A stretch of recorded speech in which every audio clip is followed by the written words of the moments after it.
So, big part of what I focus on at any given time is, making sure we are innovating and building products for the future. One brilliant invention can unleash other entrepreneurs to revolutionize industries in ways you could never predict. We want to push the technology at times because you don't know what's possible on the other side. You have to work with people where you feel a bit insecure.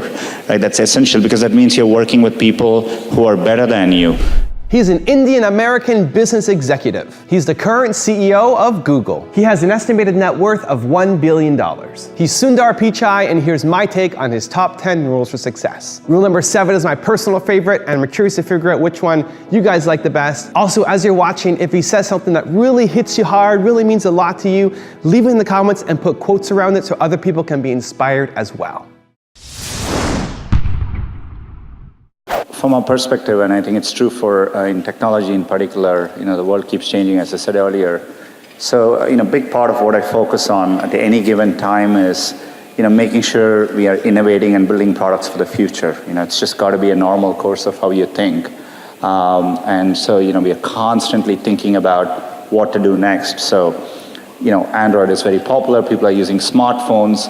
But, I always sit and think about what is the next version of how people use computing, right? And so we are thinking about, things like virtual reality or augmented reality. So these are all new areas, but we are constantly thinking about it. And so you have to do that on a constant basis to push forward. The thing which attracted me to Google and to internet in general is that it's a great equalizer, right? And so to me, I've always been struck by the fact that Google search worked the same as long as you had access to computer with connectivity, if you were a rural kid anywhere, or if you were a professor at Stanford or Harvard. And to me, I want Google to strive to push to do that, not just build technology for a certain segments, right? For me, it matters that we drive technology as an equalizing force, as an enabler to everyone around the world. Growing up in India, like many of you, I got my first telephone when I was 12.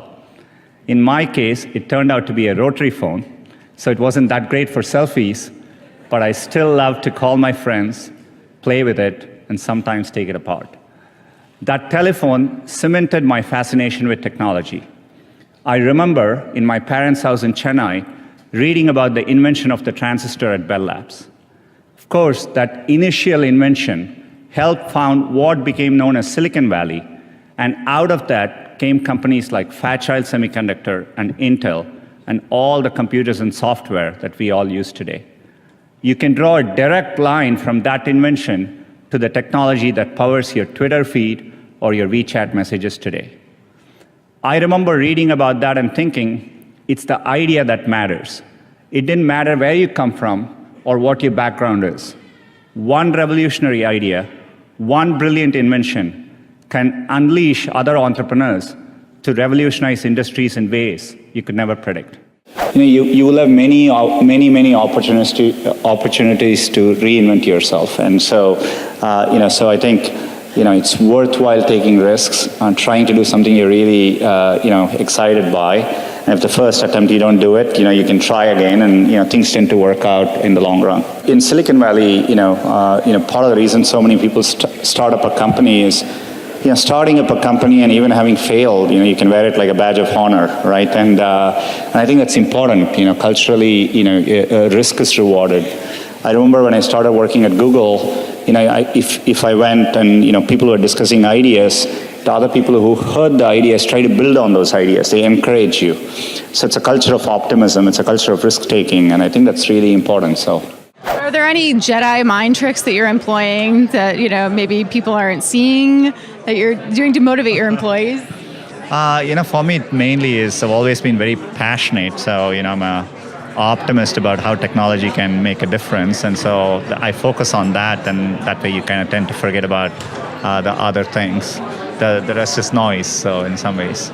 We believe that software is at a stage where, software increasingly is playing a more and more critical role in solving things which it didn't before. Okay. So to me, when I look at cars, people spend an inordinate amount of time in cars, these are resources which are very poorly utilized. Right now, as we speak, you can look outside and you can see all the cars which are parked. Right, the cars we rented to get here is just sitting in the parking lot. That's right, so they get used less than 10%. So we see these problems and we see, okay, can we solve it at scale? And does computing play a part in it, software and computer science? And while the effort may seem ambitious or crazy, we take a very disciplined approach inside, right? So those are thought through like businesses which we are building, and it's just that we are willing to take a long-term view, but we run them in a very disciplined way. Our research can be longer term, and we do that precisely in research. When we take research projects like Google ATAP or a core research, we never know whether some of them even makes viable business applications, but we want to push the technology at times because you don't know what's possible on the other side. Being in the US, I find people take a remarkably varied number of paths, and so I do think it's important to follow your dream and do something which you're excited by. So I think if you follow your heart and do what you like, you will always do much better. And so I don't think it matters that you're an engineer or you're in science, or it could be in any field. What is your morning routine like? What do you do when you first get up in the morning? Believe it or not, I still, I read a physical paper every single morning. Which one? I read the Wall Street Journal every morning. I read the New York Times online. I still am very particular about having my tea. It's very English. I grew up in India. So having my tea, and I'm vegetarian, so I need to get my protein. So I always have an omelet in the morning with toast, tea, and read my paper. So I do that every morning. What time do you wake up? 6:30 to 7, so that's when I do it. Do you exercise in the morning? No, later in the day, sometimes, if I get a chance, but always in the evening. I wish I could do it in the morning. I'm not a morning person, so I need my time with my paper and tea to wake up and kind of get going. Now you're being spoken about as a potential next CEO of Google. I keep hearing that. Larry is very, very committed to Google for the very long term. So am I. I'm passionate about computing, and Google gives a chance for me to do what I love and do it in a way which impacts a lot of people. And so it's a good partnership I have with Larry and with the team there. And so, I expect it to stay the same. I would actually encourage all of you, if at some point in your life, you have to work with people where you feel a bit insecure, right? That's essential, because that means you're working with people who are better than you and who are pushing you, right? And so I always encourage, if you actually feel very secure in what you do, that means you're doing something comfortable and you're not pushing yourself. And so there are many, many times I've felt working with people in a group, am I doing enough? These people seem much better than me, and I think that's an inherent part of learning.